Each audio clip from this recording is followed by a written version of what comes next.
오늘 본문의 말씀은 예수님을 찾아온 여러 무리들, 그리고 예수님을 붙들어 데리고 가고자 하는 가족들, 그리고 서기관들과 예수님 간의 논쟁, 이렇게 정리해 볼 수 있습니다. 예수님께서 집에 들어가시니 많은 무리가 몰려왔다고 말씀하고 있어요. 집에 들어가시니 무리가 다시 모였더라. 아마 이 무리들 때문에 예수님은 빵조차 먹을 시간이 없었던 것 같습니다. 이런 상황 속에서 예수님의 가족들이 예수님을 붙들어 데리고 가고자 예수님을 찾아왔다고 성경은 밝힙니다. 그 이유에 대해서 성경은 또 이렇게 밝히고 있는데, 그것은 사람들이 예수님에 대해서 미쳤다 이렇게 말하고 있기 때문이다. 성경이 이렇게 말합니다. 예수님이 식사할 겨를도 없이 사역을 하고 있었다. 이것은 오늘 본문의 내용뿐만 아니라 다른 병행구절인 복음서에서도 좀 더 자세하게 기록되고 있습니다. 마태복음과 누가복음의 내용을 비교해서 보면 예수님은 오늘 이 본문 이전에 여러 사건들을 진행하셨는데요. 중풍병으로 누워있는 백부장의 하인을 고쳐주셨어요. 그리고 마태복음 5장부터 7장에 보면 예수님은 산에 올라가셔서 산상복음을 전합니다. 나인이라는 성으로 가셔서 한 과부의 죽은 아들을 살리는 사역을 하셨습니다. 그리고 예수님은 또 세례 요한의 제자들에게 예수님 자신에 대한 사역을 또 설명해 주셨습니다. 그리고 예수님께서 많은 권능을 행한 도시들이 회개치 않는 것을 보시고 예수님 강하게 또 책망하십니다. 그리고 바리새인의 집에 들어가 복음을 전하실 때에는 죄 지은 한 여인이 예수님을 찾아와 눈물로 예수님의 발을 적시고 향유를 부은 사건을 기록합니다. 그러면서 이 세상의 죄인이 누구인지, 진정한 죄인이 누구인지를 설명하셨어요. 그리고 오늘 본문 바로 이전에 예수님의 행적을 누가복음 8장에서 이렇게 기록하고 있어요. 누가복음 8장 1절부터 3절 말씀에 그 후에 예수께서 각 성과 마을에 두루 다니시며 하나님의 나라를 선포하시며 그 복음을 전하실세 12 제자가 함께하였고, 또한 악귀를 쫓아내심과 병 고침을 받은 어떤 여자들 곧 7 귀신이 나간 자 막달라인이라 하는 마리아와 헤롯의 청지기 구사의 아내 요한나와 수산나와 다른 여러 여자가 함께하여 자기들의 소유로 그들을 섬기더라. 이렇게 기록합니다. 이상의 말씀들을 쭉 살펴보았습니다. 우리는 이상의 말씀들을 통해서 무엇을 느낄 수 있냐면, 오늘 본문 마가복음 3장 20절에 있는 예수님이 식사할 겨를도 없었더라, 이 말씀이 이해가 됩니다. 예수님은 정말 바쁘게 사역을 진행하셨습니다. 오늘 본문의 내용과 같이 예수님은 식사할 겨를도 없이 많은 사역들을 진행하셨음을 알 수 있습니다. 이제 예수님의 사역들을 보면 어느 정도 예수님이 사역에 점점 자리를 잡고 있는 것 같습니다. 12 사도도 예수님이 택하셨고, 12 사도뿐만 아니라 예수님을 돕는 많은 여인들, 그리고 자신들의 재산을 자기의 소유로 예수님의 제자들을 섬겼더라, 이런 말씀들을 보면 12 사도를 포함한 많은 사람들이 예수님을 따르고 있었던 것입니다. 그들은 자신들의 재산으로 예수님과 그를 따르는 자들을 섬기기에 바빴을 것입니다. 이런 예수님은 여러 도시들을 다니면서 복음 전하는 일에 최선을 다하고 있었습니다. 아마 예수님은 정신없이 복음을 전하는 일에 다녔을 것 같습니다. 그래서 마가복음 20장에서 예수님이 집에 들어가시니 라고 말씀하셨고, 그리고 많은 무리가 다시 모였었고, 그리고 예수님은 식사할 시간, 겨를도 없었더라, 이렇게 표현합니다. 여기서 예수님께서 집에 들어가시니라는 이 표현은 여러 마을들, 예수님이 폭넓은 장소를 다니시면서 복음을 전하시고 집으로 돌아오셨다는 뜻입니다. 집으로 돌아오자 예수님 곁으로 많은 무리들이 또 예수님을 찾아와 몰려들었습니다. 예수님은 이로 인해서 많은 무리들 때문에 식사할 겨를도 없이 예수님의 사역은 진행되었습니다. 오늘 이 본문에서 우리가 자세히 살펴보면 예수님께 찾아온 부류들이 있습니다. 세 부류를 알 수 있는데 모두가 다 다른 목적으로 예수님을 찾았습니다. 오늘 무리라고 하는 단어 속에서 그들이 예수님을 찾아온 목적이 무엇인지 알 수 있습니다. 그들은 오직 기적과 이적을 바라고 예수님을 찾아온 사람들이었습니다. 그리고 뒤이어서 나오는 친족들이 있는데 이들은 예수님을 보호하고자 찾아온 사람들이었습니다. 그리고 마지막 서기관들이 있는데 이 서기관들은 예수님을 비난하고 예수님께 대적하고자 찾아온 사람들입니다. 우리는 먼저 20절에서 집에 계신다는 예수님의 소식을 듣고 많은 무리가 다시 예수님을 찾아왔고 이로 인해서 예수님이 식사할 겨를이 없다고 밝히고 있는 모습을 우리가 함께 나눠 보도록 하겠습니다. 많은 무리들은 예수님이 말씀을 가르치시고 병든 자를 고치고 귀신을 내어 쫓는다는 소문을 듣고 다시 찾아온 사람들입니다.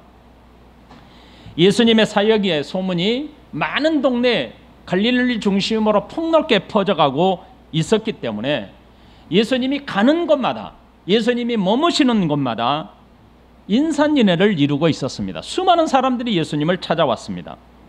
우리가 함께 이미 나눴던 마가복음 2장 2절에는 가버나움 집에 예수님이 들어가시자 예수님을 찾아온 수많은 사람들이 문 앞까지 가로막았지 않았습니까? 오늘 본문에도 이와 같이 수많은 무리가 예수님의 소문을 듣고 찾아왔다고 기록합니다. 이들은 그저 예수님이 많은 기적과 이적을 행했기 때문에 병고침과 귀신을 내어 쫓는 것에 관심을 갖고 예수님을 찾아온 사람들입니다. 성경은 그들을 이렇게 표현해요. 오직 하늘로부터 오는 표적을 구하는 자들이라 이렇게 표현합니다. 누가복음 11장 16절에 또 더러는 예수를 시험하여 하늘로부터 오는 표적을 구하더라 이렇게 표현합니다. 이런 수많은 무리들이 예수님을 수없이 찾아왔는데 그들에게 성경은 예수님의 오신 목적, 예수님이 이 땅에 성육신하신 그 목적, 예수님이 하나님의 아들로서 메시아로 이 땅에 오셔서 자신들의 구주가 되었고 자신들이 예수님 앞에 엎드려 회개하고 죄 용서함 받고 구원을 얻을 만한 믿음을 보였다 이렇게 성경은 기록한 적이 없습니다. 그리고 21절에서 제가 읽어드리면 예수의 친족들이 듣고 그를 붙들러 나오니 이는 그가 미쳤다 하밀러라. 두 번째 부류가 있는데 이 두 번째 부류는 예수님의 친족들입니다. 예수님의 친족들이 소문을 듣고 예수님을 찾아왔습니다. 사람들의 입을 통해 퍼진 소문은 예수님의 친족 그리고 예수님과 같은 동네에 살았던 친구들 아마 그런 사람들의 귀에 들렸을 것입니다. 그러므로 21절에 여기에서 예수의 친족이라는 단어는 폭넓게 쓰는 단어입니다. 가족뿐만 아니라 친구들까지 폭넓게 번역해 줄 수 있는 단어에 해당됩니다. 그러므로 지금 예수님에 대한 소문이 예수님과 함께 같은 동네에서 자랐던 친구들뿐만 아니라 가족들에게도 친족들에게도 폭넓게 소문이 퍼졌더라 이렇게 이해할 수 있습니다. 예수님이 유대인으로 이 땅에 오셨지요. 유대인의 옷을 입었잖아요. 유대인으로서 도저히 이해할 수 없는 행동들을 하고 계셨다는 겁니다. 여러분 유대인으로서 반드시 지켜야 될 일들이 있는데 그것은 뭐였지요? 유대인들이 지켜야 할 금령들이 있었죠. 바로 율법이었지 않았습니까? 그리고 또 뭐였습니까? 정결례식을 통해서 이방인들과 같이 식사하거나 만나지 말아야 될 것. 그리고 사람들이 죄인이라고 취급하는 자들과 함께 거하지 말 것, 교제하지 말 것. 이런 금령들이 있지 않습니까? 그러므로 예수님께서 유대인으로서 세리와 죄인들의 친구가 되었다. 그들을 제자로 삼았다. 도저히 이해할 수 없는 것 아니겠습니까? 그리고 안식일 날 하지 말아야 할 금령들을 지금 어기고 있었다. 이것도 도저히 용납할 수 없는 일입니다. 그리고 지금까지 들어보지도 못했던 가르침을 예수님이 가르치고 있었더라. 이것 또한 저들에게는, 같은 동네에 자란 친구들이나 친족들에게는 도저히 이해할 수 없는 일이옵니다. 그리고 귀신을 내어 쫓고 병든 자를 고치는 능력을 행한다? 이것 또한 저들의 입장에서는 이해할 수 없습니다. 왜 그럴까요? 같은 동네에서 어릴 때부터 자랐잖아요. 그것을 보고 있었던 가족들이잖아요. 그러므로 이것들은 예수가 그런 일을 한다, 이해할 수가 없었던 일이죠. 이런 일을 행하시는 예수님에 대해서 저들은 도저히 받아들일 수 없었고 이해할 수가 없었습니다. 이렇게 예수님을 이해할 수 없는 사람들은 예수님이 귀신을 힘입어서 사역을 행한다고 수군거리는 그 소리를 듣기가 매우 힘들었을 것입니다. 이런 소문이 예수님의 가족들에게 들렸어요. 그래서 예수님께서 병을 고치시더라, 귀신을 내어 쫓는 사역들을 행하더라. 이런 일들은 가족들뿐만 아니라 사람들의 입에서 수근수근거리는 것은 도저히 사람으로서 행할 수 없는 일이기 때문에 저들은 믿을 수가 없었던 것이죠. 그래서 저들은 말하기를 예수님이 미쳤다, 미치지 않고서는 이런 일을 행할 수 없다, 이렇게 이해하게 된 것입니다. 그래서 가족들은 생각하기를 지금 예수님을 붙들어 가지 않으면 큰일 날 것 같다라는 절박감 속에 예수님을 붙들어 가고자 했던 것입니다. 여러분, 오늘 본문에서 미쳤다, 귀신 들렸다, 여러분 이 말들은 예수님이 어떤 분이신지 역으로 증거해 주는 말입니다. 미쳤다는 말은 정신 나갔다는 뜻 아니겠습니까? 예수님께서 행하신 사역들을 도저히 인간의 이성으로는, 사람의 생각으로는 이해 불가능한 것입니다. 정신 나간 사람이 아니고서는 도저히 행할 수 없는 일을 하고 있다, 이렇게 단정한 것입니다. 그러므로 여러분, 여기에서 가족들이 그를 붙들러 나왔다라고 할 때 이 붙든다는 것은 정신 나간 사람, 미친 사람을 강력하게, 강제로 붙든다는 뜻입니다. 다시 말하면 예수님이 미쳤다, 그러므로 우리가 강제로 강하게 붙들어서 데리고 자기 고향으로 돌아가야 한다, 이런 의지로 나온 사람들입니다. 아마도 그들은 예수님께서 미친 사람처럼 살고 있기 때문에 예수님을 데리고, 붙잡아서 데리고 가서 예수님을 보호해야 된다, 이런 생각으로 예수님을 찾아왔을 것입니다. 가족들은 생각하기를 예수님께서 자신들의 가족과 고향을 떠나서 지금 사람들을 지금 데리고 다니고 있지 않습니까? 그러면서 기적과 이적을 행하고 있어요. 이런 모습들이 정상적이라고 생각하지 않았던 것입니다. 사람들의 입을 통해서 수군거리는 소문에 의하면 예수님이 미쳤다, 미치지 않고서는 그런 행위를 할 수 없다, 이런 소문이 도는 것, 이런 소문이 전해지는 것을 가족들 입장에서는 도저히 견딜 수 없었던 것입니다. 그래서 가족들은 예수님이 미쳤다는 소문에 붙들어 가고자 예수님이 계신 곳을 찾아왔습니다. 이것은 저들이 예수님이 누구인지를 알지 못하는 반증입니다. 그런 이유로 요한복음에서는 형제들까지도 예수님을 믿지 못했다, 이렇게 기록하고 있습니다. 요한복음 7장 5절 말씀에 보면 이는 그 형제들까지도 예수를 믿지 아니함이로라, 이렇게 기록합니다. 아마도 가족들은 예수께서 미쳤다는 소문이 사실이라면 적극적으로 붙잡아야 합니다. 그래서 적극적으로 붙잡아서 고향으로 데려가 보호를 해야만 한다, 이런 마음이 컸을 것으로 생각이 듭니다. 이것은 가족들의 심중에 예수님에 대한 이해, 예수님의 사역을 도저히 받아들일 수 없고 이해할 수 없었기 때문에 예수님을 불신하는 자들과 동조했다라고 볼 수 있습니다. 그리고 그 다음으로는 예수님의 가족들과 예수님이 바쁘게 사역했다라는 말씀을 전하고 있는 바로 이어서 누가 등장하냐면 서기관들이 등장해요. 그런데 가족들이 예수님을 붙잡아 가기 위해서 찾아온 이야기가 진행되다가 갑자기 서기관들의 논쟁이 기록이 됩니다.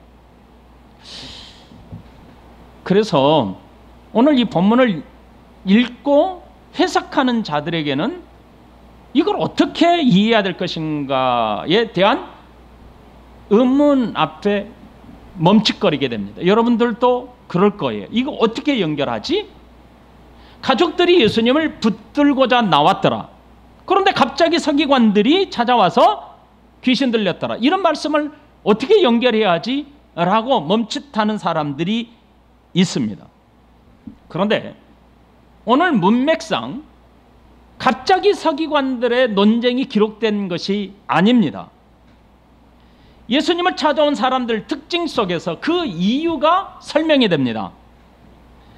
20절에 많은 무리가 예수님을 찾아왔습니다.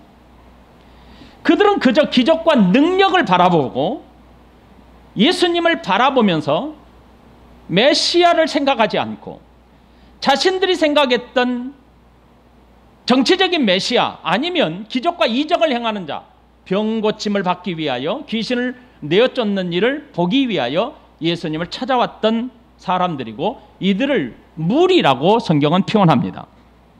그리고 두 번째, 가족들이 찾아왔어요. 이 가족들 역시 예수님이 미쳤다라는 소문을 듣고 강제로 붙잡아 데리고 가고자 찾아온 사람들입니다. 그리고 그 말씀 뒤에 이어서 바로 서기관들과 함께 논쟁하는 내용이 기록이 됩니다. 이 내용을 자세히 살펴보십시오. 서기관들의 논쟁은 오늘 본문의 핵심입니다. 20절과 21절의 내용은 어쩌면 왜 서기관들의 논쟁이 필요한지를 열어주는 문과 같은 역할을 감당하고 있는 내용입니다. 오늘 본문의 핵심, 예수님의 의도 무엇인지 바로 서기관들과의 논쟁에서 드러납니다.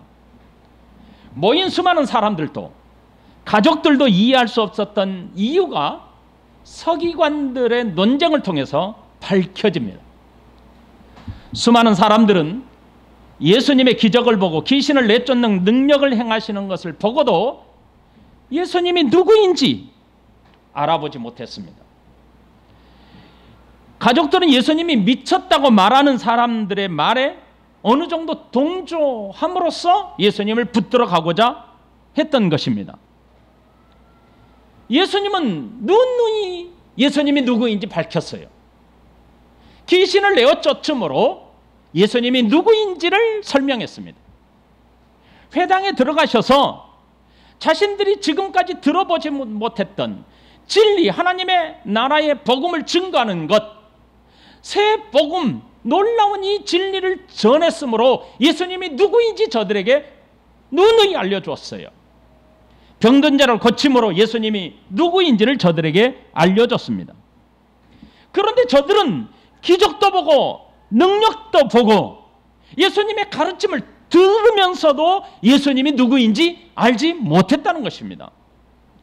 20절에는 무리들이라고 표현했던 저들은 예수님이 계시는 곳마다 찾아다니면서 몰려들었던 사람이고, 가족들은 예수님이 미쳤다는 소리를 듣고 예수님을 강제로 붙들어 가고자 찾아왔던 사람들입니다. 그러므로 본문의 내용 속에 나오는 서기관들의 논쟁은 그들을 통해서 밝히고자 하는 예수님의 의도, 오늘 본문의 핵심을 밝혀주고자, 드러내고자 기록된 것입니다. 그러므로 본문의 내용이 서로 연관이 없는 것처럼 보이지만 사실은 아주 밀접한 관련이 있는 겁니다. 수많은 사람들과 가족들도 예수님이 누구인지 알지 못하는 이유가 무엇인지 22절부터 기록합니다. 그 이유가 무엇인지 22절 말씀을 읽어보겠습니다. 예루살렘에서 내려온 서기관들은 그가 바알세불이 집혔다 하며 또 귀신의 왕을 힘입어 귀신을 쫓아낸다 하니, 여러분, 갈릴리를 중심으로 예수님의 사역, 예수님의 소문이 널리 퍼져가고 있습니다. 지금 그 소문을 듣고 예루살렘에서부터 서기관들이 예수님을 찾아왔다고 기록합니다. 여러분, 예루살렘에서 서기관들이 소문을 듣고 예수님을 찾아온 것을 보면 이제는 예수님의 소문이 갈릴리 북부 지방뿐만 아니라 남부 예루살렘 지역까지 넓게 퍼져가고 있음을 알 수 있습니다. 예루살렘에 온 서기관들은 예수님이 귀신에 들려 귀신을 쫓아내는 능력을 행하고 있다고 비난하고 반박합니다. 오늘 이 본문의 병영구절인 마태복음 12장 22절부터 30절, 누가복음 11장 14절부터 23절의 말씀에서는 서기관들의 비난 사건 이전에 어떤 일이 있었는지를 기록해주고 있습니다. 이 사건이 서기관들의 비난의 대상이 됩니다. 마태복음 12장 22절부터 24절 말씀에 보면, 그때 귀신 들려 눈 멀고 말 못하는 사람을 데리고 왔거늘 예수께서 고쳐주심에 그 말 못하는 사람이 말하며 보게 된지라 무리가 다 놀라 이르되 이는 다윗의 자손이 아니냐 하니, 바리새인들은 듣고 이르되 이가 귀신의 왕 바알세불을 힘입지 않고는 귀신을 쫓아내지 못하느니라 하거늘, 누가복음 11장 14절 15절에 보면 예수께서 한 말 못하는 귀신을 쫓아내시니 귀신이 나가매 말 못하는 사람이 말하는지라 무리들이 놀랍게 여겼으나 그 중에 더러는 말하기를 그가 귀신의 왕 바알세불을 힘입어 귀신을 쫓아낸다 하고. 여러분, 예수님께서 지금 귀신 들려 눈 멀고 말을 못하는 사람을 고쳐주는 사건이 기록이 되었죠. 이때 사람들이 다 놀라 말합니다. 귀신의 힘을 빌리지 않고서는 할 수 없는 일을 행하고 있다, 이렇게 말합니다. 그러면서 예수님을 향해 바알세불에 붙잡혀 귀신을 내어 쫓고 있다, 이렇게 말합니다. 이 말은 예수님이 귀신 들렸다, 바알세불에 집혔다라는 말은 바알세불에 들렸다, 바알세불에 붙들렸다, 이런 뜻입니다.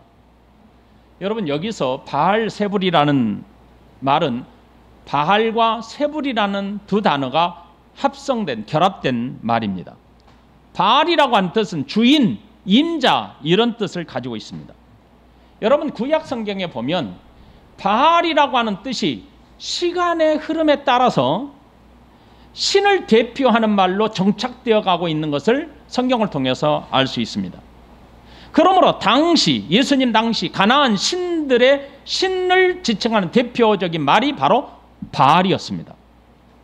사사기 8장 33절에는 언약의 주인이라는 뜻을 가진 바알브릿을 신으로 삼고 있다고 했습니다. 기드온이 이미 죽음에 이스라엘 자손이 돌아서서 바알들을 따라가 음행하였으며 또 바알브릿을 자기들의 신으로 삼고, 민수기 25장 3절 이후에는 이스라엘 백성들이 부올의 주라는 뜻인 바알 부올을 신으로 섬김으로 하나님의 진노를 받기도 했습니다. 이스라엘이 바알 부올에게 가담한지라 여호와께서 이스라엘에게 진노하시니라. 열왕기하 1장 2절에서는 하나님의 진노로 난간에 떨어져 병들어 죽을 병에 들어있던 아하시야가 에그론의 신으로 섬기던 파리의 왕이라는 뜻을 가진 바알세불에게 병에 대해서 묻기도 했습니다. 아하시야가 사마리아에 있는 그의 다락 난간에서 떨어져 병들어 사자들을 보내며 그들에게 이르되 가서 에그론의 신 바알세불에게 이 병이 낫겠나 물어보라 하니라. 여러분 성경적으로 보면 이런 이유들로 인해서 가나안에서는 바알이라는 이 뜻 이름 자체가 우상이라는 뜻으로 정착이 되었습니다. 그러므로 바알은 종교적 의식을 행하는 하늘과 기후를 다스리는 신으로 이해하게 된 것입니다. 오늘 예수님을 향하여 서기관들이 바알세불에 들렸다, 이런 말은 바알과 세불이 결합되어서 생겨난 말이라고 했습니다. 이 말은 이스라엘이 바알세불로 부르던 말이 유대인들에게는 바알세불로 부르게 된 것입니다. 바알이라는 뜻은 아까도 살폈던 것처럼 주라는 뜻입니다. 세불이라는 뜻은 높은 처소라는 의미입니다. 결국 예루살렘에서 온 서기관들은 예수님을 향하여 바알세불에 들렸다, 바알세불에 붙들렸다, 이렇게 비난했습니다. 이 말은 귀신의 왕에게 사로잡혀 귀신을 내쫓고 있다, 이렇게 말한 겁니다. 여러분, 예수님을 향하여 서기관들이 말하기를 예수님은 바알세불의 힘을 얻어서 지금 귀신을 내쫓고 있다라고 비난한 것입니다. 예수님은 이런 자들의 생각을 잘 알고 있었습니다. 마태복음 12장 25절과 누가복음 11장 17절 말씀에 이렇게 기록합니다. 예수께서 그들의 생각을 아시고 이르시되 스스로 분쟁하는 나라마다 황폐하여지며 스스로 분쟁하는 집은 무너지니라, 이렇게 말씀합니다. 예수님은 이렇게 말하는 자들, 이렇게 생각하는 자들의 생각을 아셨습니다. 그러면서 사탄이 어찌 사탄을 쫓아낼 수 있느냐고 반문하시고, 오늘 23절 말씀의 시작점이 만일로 시작하는 비유 3가지를 들어서 설명합니다. 예수님의 비유를 설명하기 전에 우리는 지난 시간에 예수님이 왜 귀신을 내어 쫓았는지에 대한 근본적인 이유를 함께 생각해 보겠습니다. 여러분, 예수님이 성육신 하시기 전에 세상의 왕노릇 하던 이가 누군 줄 아시지요? 진정한 주인이신 창조주이신 하나님이 성육신 하시기 전에 사탄은 자신이 세상의 왕인 것처럼 행세를 해왔습니다. 하지만 진정한 왕이신 예수님께서 성육신 하시어 이 땅에 세상의 왕 대신 진짜 왕이신 신분을 드러내기 시작하자 사탄은 더 이상 자신의 신분을 속일 수 없게 됩니다. 그래서 예수님 앞에 자신의 신분을 드러내고 자신을 떠나달라고 간청을 합니다. 예수님은 사람들을 붙들고 있었던 이 귀신을, 왕노릇하고 있던 이 귀신을 내어 쫓았습니다. 그리고 세상의 주인이 누구인지, 세상의 진정한 왕이 누구인지 저들에게 밝히시고 드러내십니다. 사람들과 가족들이 예수님에 대해서 미쳤다는 것, 그리고 서기관들이 예수님을 향하여 사탄에 들렸다라고 하는 것, 이것은 사람들이 세상의 왕이 누구인지 알지 못하고 있다는 증거입니다. 예수님께서 사탄을 내어쫓고 병에 매어 있는 자를 풀어주고 하나님의 거룩한 나라의 진리의 말씀을 바르게 해석하여 줌으로써 이 세상의 왕이 누구인지, 누가 진정한 왕인지 저들에게 실제적으로 보여주고 설명해 주었습니다. 그런데 그 진정한 이유를 모르고 있는 겁니다. 예수님은 병을 고쳐주고 귀신을 제어함으로 내가 세상의 진정한 왕이다, 이렇게 수없이 드러내지 않았습니까? 설명해 주지 않았습니까? 그런데도 불구하고 사람들은 믿지 못하고 알지 못하고 고백하지 못했습니다. 그러기에 사람들은 예수님을 향하여 뭐라고요? 미쳤다고 말하고 사탄의 왕에게 사로잡혔다고 말하고 있지 않습니까? 예수님은 이런 자들에게 비유, 만일로 시작하는 비유 3가지를 들어 설명합니다. 사탄에 들렸다면 어찌 사탄을 내쫓을 수 있느냐라고 말씀하시면서 사탄이 어찌 자신의 영역에서 왕 노릇하고 있는데 그 왕을 쫓아낼 수 있습니까? 라는 예수님의 말씀입니다. 23절에 예수께서 그들을 불러다가 비유로 말씀하시되 사탄이 어찌 사탄을 쫓아낼 수 있느냐. 24절부터 26절, 만일 나라가 스스로 분쟁하면 그 나라가 설 수 없고, 만일 집이 스스로 분쟁하면 그 집이 설 수 없고, 만일 사탄이 자기를 거슬러 일어나 분쟁하면 설 수 없고 망하느니라. 여러분, 나라가 스스로 분쟁하면 그 나라가 설 수 없습니다. 집이 스스로 분쟁하면 그 집이 설 수 없습니다. 사탄이 자기를 거슬러 일어나 분쟁하면 그 나라는 설 수 없고 망합니다. 예수님은 사람들의 주장이 얼마나 어리석은지, 얼마나 터무니없는 주장인지 비유로 자세하게 설명합니다. 당시 백성들은 누구의 통치를 받고 있었죠? 로마 통치를 직접적으로 받고 있지 않았습니까? 그러므로 나라가 스스로 분쟁하면 그 나라가 설 수 없다는 것을 너무나 잘 알고 있었습니다. 예수님께서 이 말씀하셨을 때 그 말의 무게가 얼마나 큰지를 저들은 피부로 느끼고 있었습니다. 정권 내의 분쟁은 바른 나라를 건설할 수 없게 됩니다. 이건 역사적으로 다 알고 있는 내용입니다.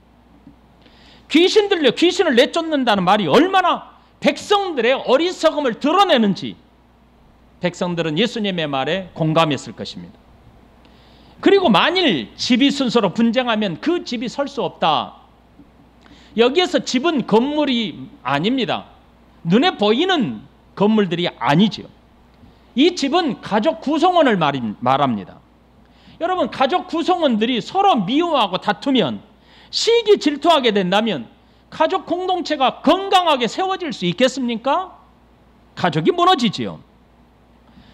또한 만일 사탄이 자기를 거슬러 일어나 분쟁하면 설 수 없고 망하느니라, 이렇게 표현합니다. 예수님을 비난한 서기관들의 주장이 옳다면 사탄이 자신의 영역을 파괴하고 있다는 것 아니겠습니까?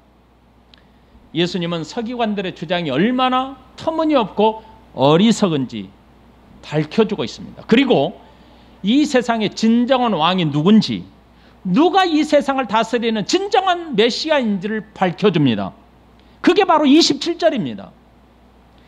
27절에서 예수님은 세상의 왕으로 오셔서 귀신을 내쫓는 이유를 설명합니다. 27절 말씀을 같이 읽어보겠습니다. 시작. 사람이 먼저 강한 자를 결박하지 않고는 그 강한 자의 집에 들어가 세간을 강탈하지 못하리니 결박한 후에야 그 집을 강탈하리라. 세상은 자신들이 누구의 지배를 받고 있는지 알지 못했습니다. 왜냐하면 사탄이 지금 왕노릇하는 세상이기 때문입니다. 죄에 빠져 사망에 처한 백성들은 자신들의 처지가 당연하다고 생각했을 것입니다. 사탄은 백성들의 왕으로 군림하면서 백성들을 통치하고 있었습니다. 이제 가짜 왕을 몰아낼 진짜 왕이 오신 겁니다. 그 진짜 왕이 오자 사탄은 자신이 가짜 왕이었음을 천하에 드러낼 수밖에 없게 된 겁니다. 그러므로 예수님은 강한 자를 결박하는 왕으로 오셨다는 것을 드러내신 겁니다. 그래서 귀신들이 예수님 발 앞에 엎드려서 자신들을 떠나줄 것을 간청하며 자신의 모습을 드러내지 않았습니까? 얼마나 자신들이 더러운지를 드러내지 않았습니까? 예수님은 이 세상에서 강한 자로 군림하던 사탄을 내쫓은 것입니다. 이것은 세상의 왕노릇하던 자의 권세보다 예수님이 진정한 왕으로서의 진정한 큰 권세를 가진이라는 사실을 선포하고 있는 사건입니다. 오늘 저는 이 말씀을 통해서 세 가지 도전을 여러분에게 함께 받고자 합니다. 도전 첫 번째는 예수님을 찾아온 부류 가운데 나는 어디에 속해 있는지를 답해야 합니다. 예수님을 미쳤다는 생각에 동조하여 예수님을 붙들어 보호하고자 하는 사람에게 속하여 있지 않는지 점검해야 합니다. 이들은 예수님이 하나님이 되심을 인정하기 심히 어려웠을 것입니다. 어렸을 때부터 예수님과 함께 자랐고 살았기 때문에 우리와 같은 사람이라는 것은 인정할 수 있지만 도덕적이고 윤리적인 지도자 정도로 인정할 수는 있지만 우리를 구속하시는 메시아, 우리를 십자가에 피 흘려 죽으심으로 우리를 구원하실 구세주로 인정하기는 정말 어려웠을 것입니다.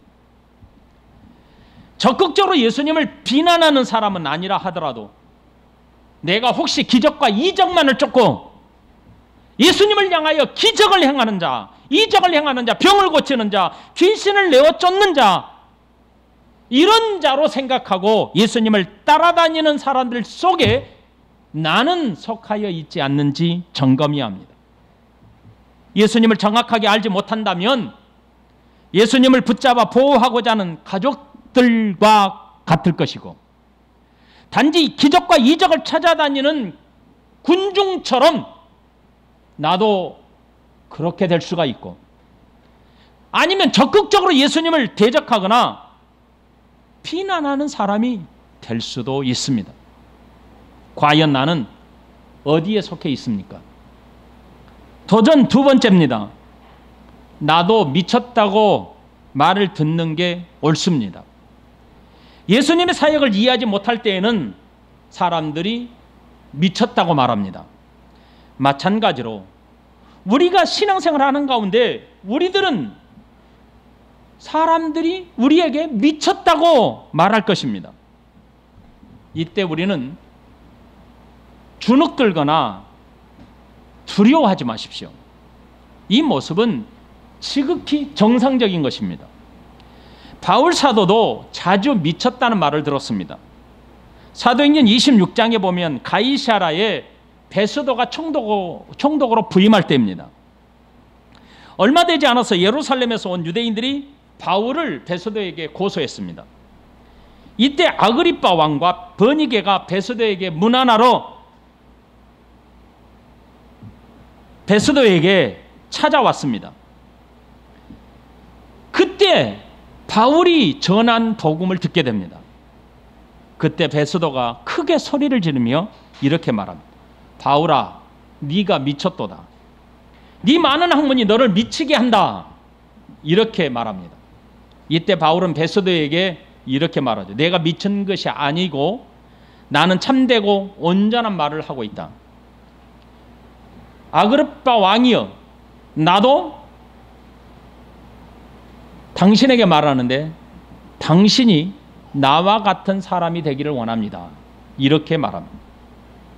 여러분, 고린도전서 1장 18절에 십자가의 도가 멸망하는 자들에게 미련한 것이요 구원을 받는 우리에게는 하나님의 능력이라, 이렇게 표현합니다.